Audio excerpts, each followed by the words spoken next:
गलत हो गया। चलिए लेट्स हेलो स्टूडेंट्स, स्वागत है आप सभी का एरोडाइट के चैनल पर। ठीक है, मैं आज आपको बताना क्या चाहता हूं, मैं आपको इस वैकेंसी के ऊपर डिटेल देना चाहता हूं जो कि है जीडीएस, ग्रामीण डाक सेवक के नाम से हम सभी इस वैकेंसी को जानते हैं। कुछ समय पहले इसकी एक्चुअल वैकेंसी आई थी और मैं इसको डिस्कस इसलिए करना चाहता हूं क्योंकि इससे रिलेटेड एक वैकेंसी आई थी, कोई आई है अभी कल, ठीक है, उसका नोटिफिकेशन इशू हुआ है। ठीक, उन दोनों में क्या रिलेशन है, ठीक, क्या क्या इस वैकेंसीज में इंपॉर्टेंट चीजें हैं, क्या सैलरी स्ट्रक्चर होता है, क्या कैसे एग्जाम होगा या क्या सिलेक्शन का क्राइटेरिया, किस बेसिस पे सिलेक्शंस होते हैं, ठीक है, वो आपको समझने की जरूरत है। किन लोगों के लिए ये जॉब इंपॉर्टेंट है, सबसे बड़ी बात तो ये है किनको अप्रोच करना चाहिए, किनको अप्रोच नहीं करना चाहिए, या फिर किन के लिए इंपॉर्टेंट नहीं। अगर आपका लक्ष्य कुछ और है तो ये वैकेंसी आपके लिए नहीं है, ठीक है, ये सारी बातें हम समझेंगे। तो इन चीजों को समझने के लिए सबसे पहले हमें देखना पड़ेगा इसका नोटिफिकेशन। तो सबसे पहले हम दो नोटिफिकेशंस को हमें समझना है, इसलिए सबसे पहले हम जो देखेंगे वो है ग्रामीण डाक सेवक का नोटिफिकेशन।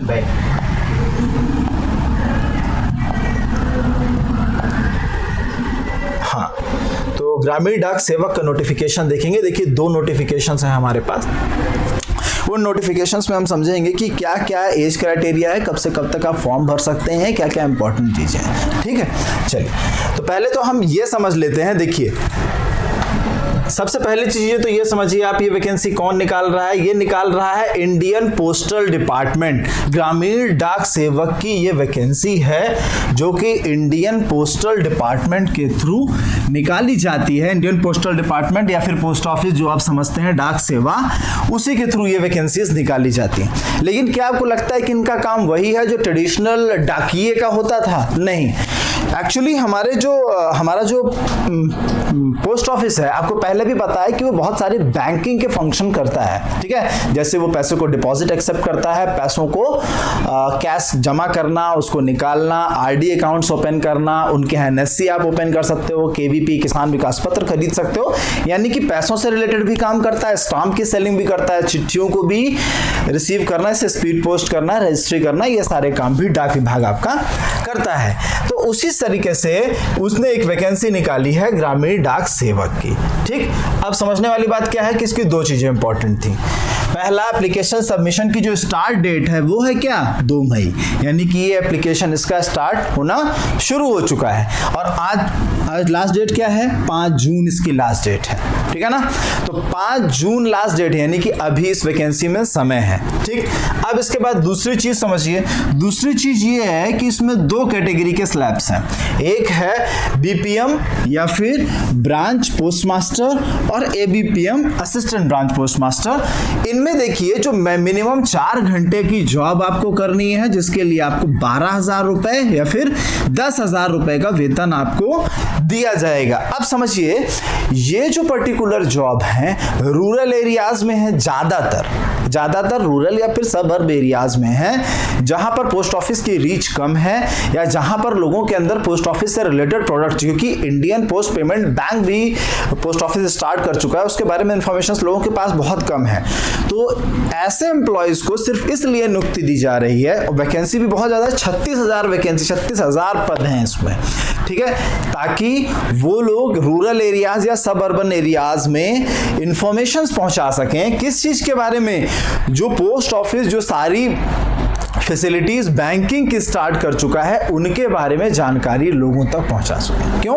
क्योंकि पोस्ट ऑफिस की रीच हमारी सबसे ज्यादा है, ठीक है ना। दुनिया में सबसे बड़ा पोस्ट ऑफिस नेटवर्क हमारे पास है, ठीक। सबसे ज्यादा पिन कोड हम सर्व करते हैं और सबसे ज्यादा नंबर ऑफ पोस्ट ऑफिस दुनिया में भारत के पास हैं, इसलिए। अच्छा, और क्या इंपॉर्टेंट है इसमें? एज देख लीजिए, एज है कितनी, 18 साल से 40 साल तक। तो एज कोई बाउंडेशन नहीं है, एज मतलब बहुत ज्यादा है। बाकी सारे एज के लिए रिलैक्सेशन भी जो कैटेगरी वाइज मिलते हैं वो भी आपको यहाँ पर मिलेंगे, ठीक है ना। AWS में कोई रिलैक्सेशन नहीं मिलता है तो वो नहीं मिलेगा।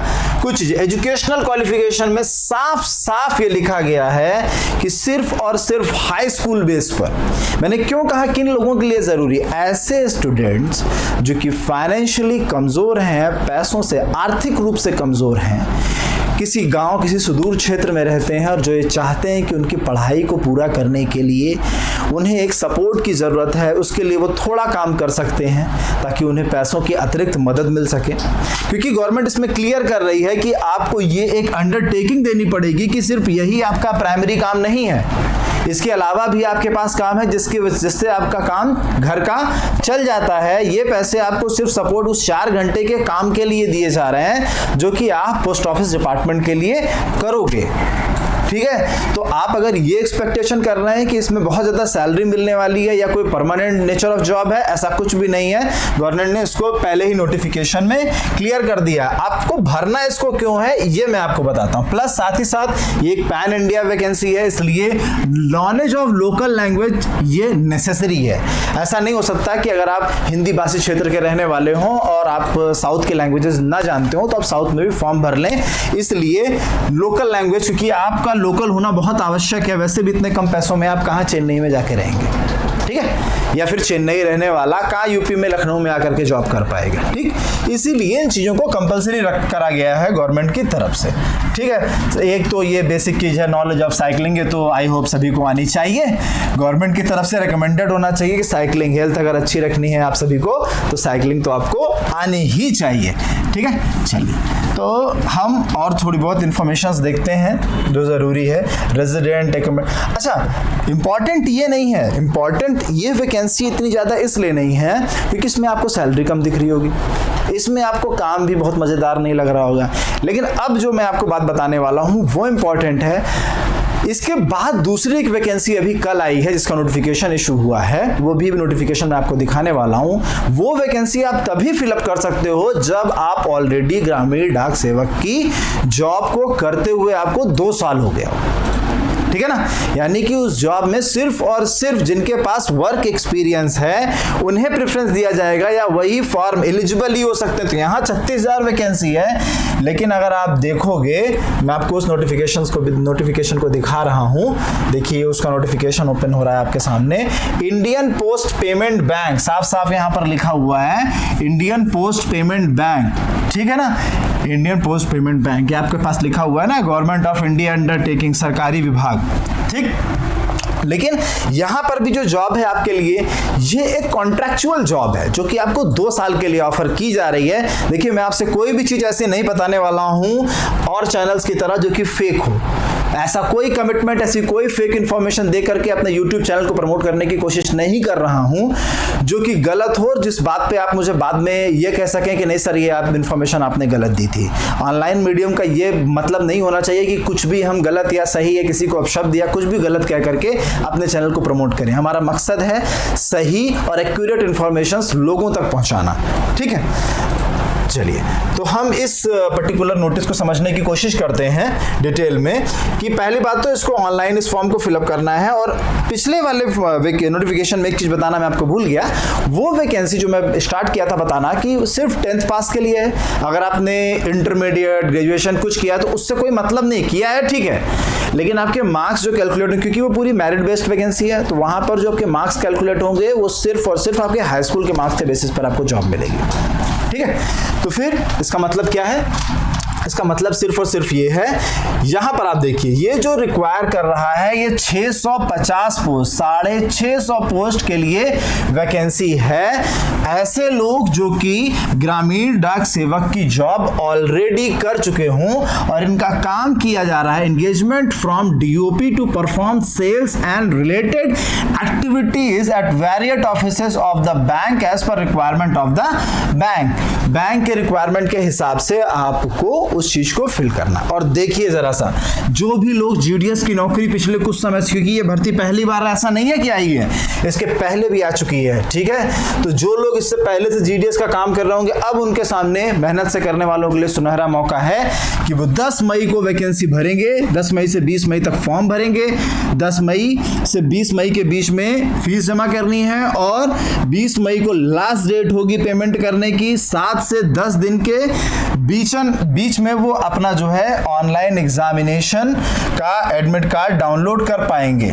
ठीक, यानी कि चीजें बहुत सुपरफास्ट स्पीड में होंगी। और साथ ही साथ जून 2022 में ही, देखिए जून 2022 में ही कैंडिडेट्स के ऑनलाइन एग्जामिनेशन हो जाएंगे और जून 2022 में ही उनके रिजल्ट अनाउंस कर दिए जाएंगे बैंक की वेबसाइट पर। कहने का मतलब बहुत स्पीड में। ऐसे लड़के जो कि रूरल एरिया, मेरा जोर बार बार इस बात पे है कि अगर आप फाइनेंशियल साउंड फैमिली से नहीं आते हैं और अगर आप मेहनत करना चाहते हैं और ऐसी कोई भर्ती देखना चाहते हैं जिससे कि आप कम से कम काम कर सकें, पढ़ाई कर सकें साथ में और चीज़ों को ईजी कर सकें अपने लिए, तो आप GDS ज्वाइन कर सकते हैं अभी, ताकि 2 साल 3 साल बाद जब इसी तरीके से इंडियन पोस्ट पेमेंट बैंक की कोई वैकेंसी आए तो आप इसमें आप एलिजिबल हो सको। हालांकि ये भी नेचर ऑफ जॉब इसका परमानेंट नहीं है। पेमेंट और अलाउंसेस मैं आपको भी दिखाता हूं इसके, देखिए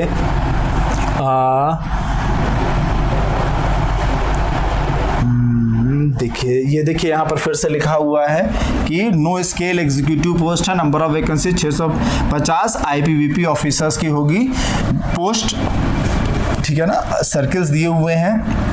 पे एंड अलाउंसेस, देखिए यहां साफ साफ लिखा जा रहा है कि द बैंक शैल पे अ लमसम अमाउंट ऑफ 30,000, 30,000 रुपया पर मंथ मिलेगा, inclusive of statutory deductions contribution as applicable by the GDS engaged to IBPS as executive, tax deductions will be done as per IT act. मतलब IT act के under में अगर आप आ जाते हैं, ठीक, जो कि आप आएंगे ही, क्योंकि 30,000 रुपए के हिसाब से 3,60,000 रुपए की सैलरी होती है एनुअली और 2.5 लाख के ऊपर हमारे टैक्स के स्लैब में आ जाते हैं, तो वो ठीक है। वो डिडक्शंस के बाद जो भी सैलरी आपके हाथ में आएगी या फिर उसके लिए आप जो सेविंग्स करके अपना इनकम टैक्स सेव करते हैं, लेकिन जो आपकी इन हैंड जो सैलरी होती है वो 30,000 यहाँ पर होगी, ठीक है। तो देखिए कितना बड़ा बेनिफिट मिला उन स्टूडेंट्स को, उन छात्रों को जो कि पहले जिन्होंने 10,000 या 12,000 रुपए की जॉब ज्वाइन किया से 2 साल 3 साल पहले, और आज वो एलिजिबल हैं। जो भी मेहनती बच्चे हैं उसमें से वो एलिजिबल हैं कितने सैलरी के लिए, 30,000 के लिए। अब वो जो एक छोटा सा एग्जाम है जिसका एक छोटा सा सिलेबस है ऑलरेडी,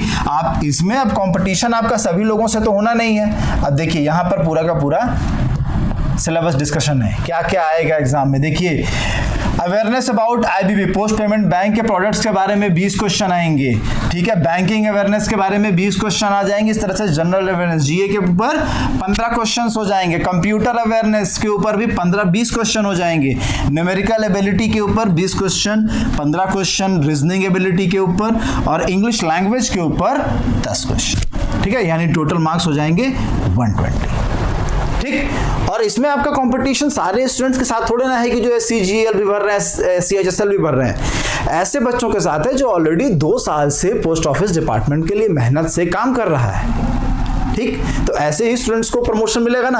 और आज ये सैलरी 30,000 आपको दिख रही है, कभी जो आप तनख्वाह देखते हैं जिस भी पे बैंड में CGL और CHSL देखते हैं, कभी ये भी सैलरीज कम हुआ करती थी। आने वाले समय में मैं एक्सपेक्ट करता हूं कि ये सैलरी 30,000 से 50,000, 60,000 या उसके आगे भी बढ़ेगी, ठीक है। तो होप करते हैं अच्छी सैलरी और सारी चीज़ों के लिए, ठीक। यही इन्फॉर्मेशन आपको देनी थी इस वैकेंसी, इन दोनों वैकेंसीज के बारे में। इस वैकेंसी को अभी जनरल स्टूडेंट्स, जो सारे स्टूडेंट्स हैं वो नहीं भर सकते, बट इस वैकेंसी को वो सभी स्टूडेंट्स भर सकते हैं जो ऑलरेडी GDS का जॉब कर रहे हो, ठीक। तो आपको यही इन्फॉर्मेशन मुझे देनी थी, ठीक है ना। तो आशा करता हूं आपको ये सारी इन्फॉर्मेशन इस वैकेंसी के बारे में पसंद आई होगी। अगर आपको इन्फॉर्मेशन पसंद आई है तो इस चैनल को सब्सक्राइब कीजिए, लाइक कीजिए और ज़्यादा से ज़्यादा शेयर कीजिए। और इस चैनल के इस प्लेलिस्ट में आपको हमेशा नई नई आने वाली वैकेंसीज, उनके सिलेबस, उनके कट ऑफ के बारे में इन्फॉर्मेशन मिलती रहेगी। धन्यवाद।